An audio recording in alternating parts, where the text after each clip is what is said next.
She told my brother something different than she told me. She told him one thing.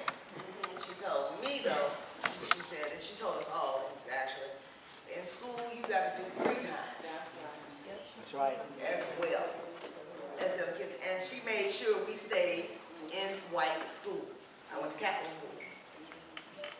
And my sister and I were the only 2 black girls in a Catholic, Irish Catholic school. This sister right here.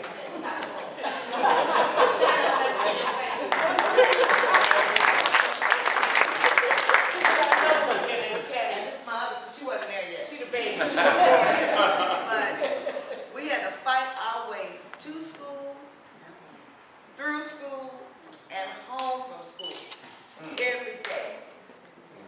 Then in school we had to fight the nuns. Psychological warfare. We weren't fit to be Christians. So that growing up in that atmosphere is partially what caused me to become a Black Panther when I did become a Black Panther. And at the time, the Black Panthers were the only black men saying anything of substance in our entire community. I have to say it. I learned at an early age how to play chess. And when you learn the game of chess, you learn defense, offense, strategy, and in many ways it is a game of life. I learned some skills that I tried to apply. But it also taught me, I was packing. I had a gun that I stole off of a rent-a-cop in Chicago. I carried it for almost a year. And every day that I carried this gun, every day, each day, I got sicker and sicker and sicker and sicker because, you know, when you got a piece, you got to use it. You're going to use it. I went to the rifle range and didn't teach myself how to shoot. But it made me sick at the stomach. I started getting ulcers. So one day, you know, I was thinking about the game of chess, and I was thinking about, oh, there's so many ways to strategize. There are many ways to win a war. There are many ways to win. One of them is maintaining your self-dignity and learning self-defense on many levels. But a gun is not the only way.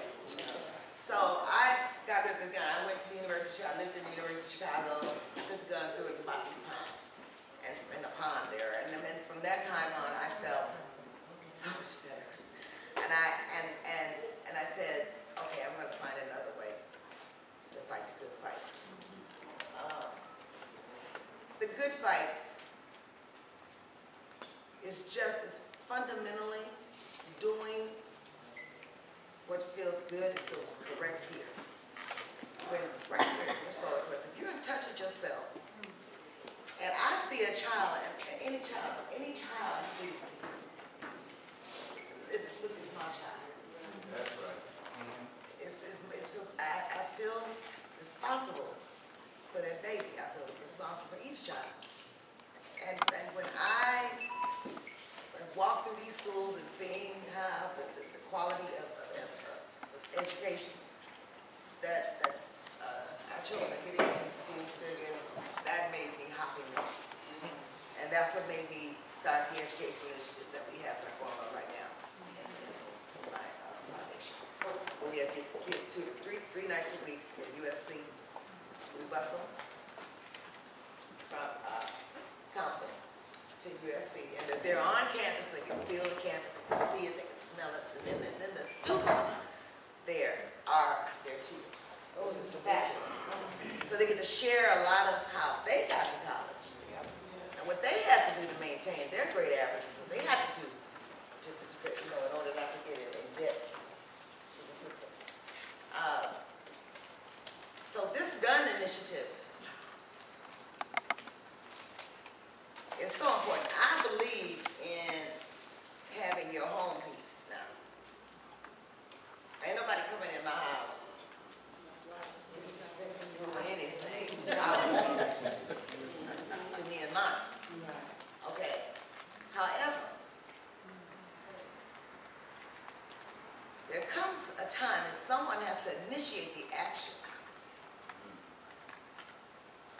take that kind of hate, fear, injustice, whatever, to another level.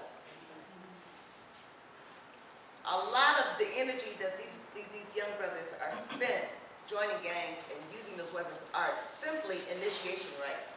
That if we had still been living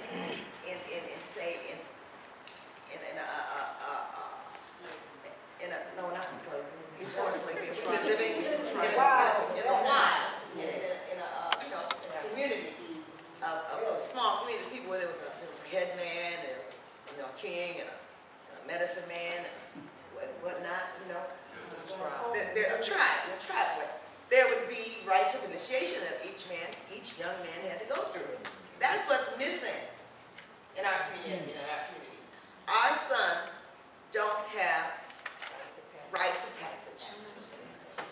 And that is what the gangs do. That is the function of the gangs are really giving to them. And this is what has to stop. So you just can't say, come on in and turn in one of your pieces. Turn in your least favorite piece. So when you go back home, you got lined up, and nothing else. But what, I've been deep thinking so. We had this law that think, what? Well, you hand in your gun. I don't care about all that. We want to give you some training, job training, help your mind, get your mind strong. Get it right. And you I'm telling you, the most powerful weapon in the world is this right here. I broke many people down with this mouth. I got slapped upside the head once. And I slapped many a person outside the head just with my words. Yes.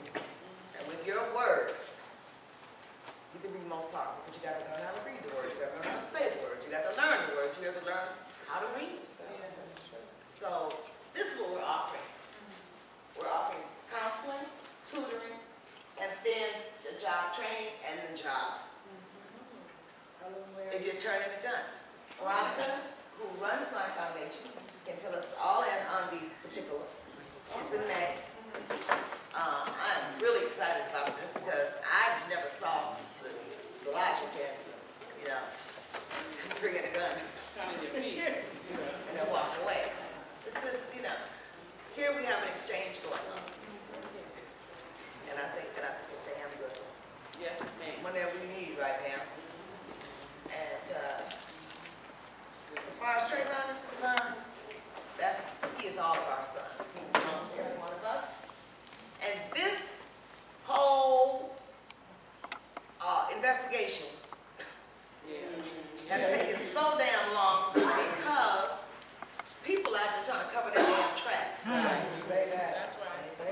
I just heard tonight on the news that the officer that first showed up on the scene wanted to arrest. Yes.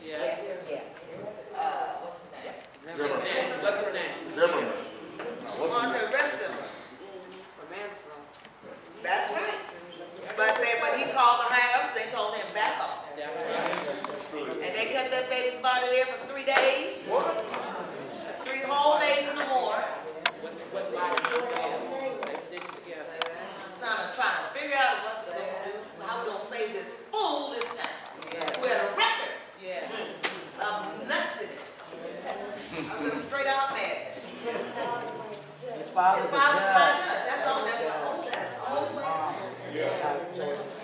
These are people using great minds in an evil and a negative way.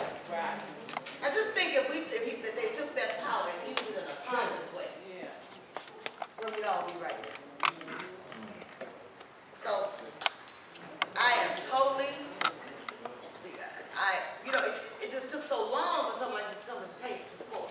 Our babies have been missing for 400 years.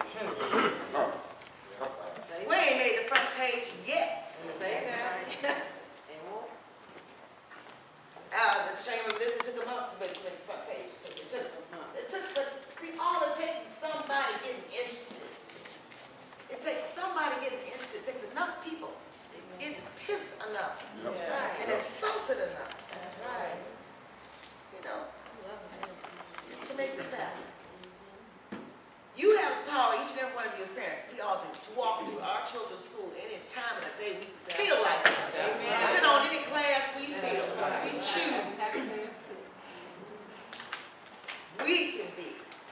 just the good stewards That's right. over our children and their education. That's true. Amen. And we gotta do that. We gotta just do it. Take a day out of one day, out of 1 month, every month, and make it brand.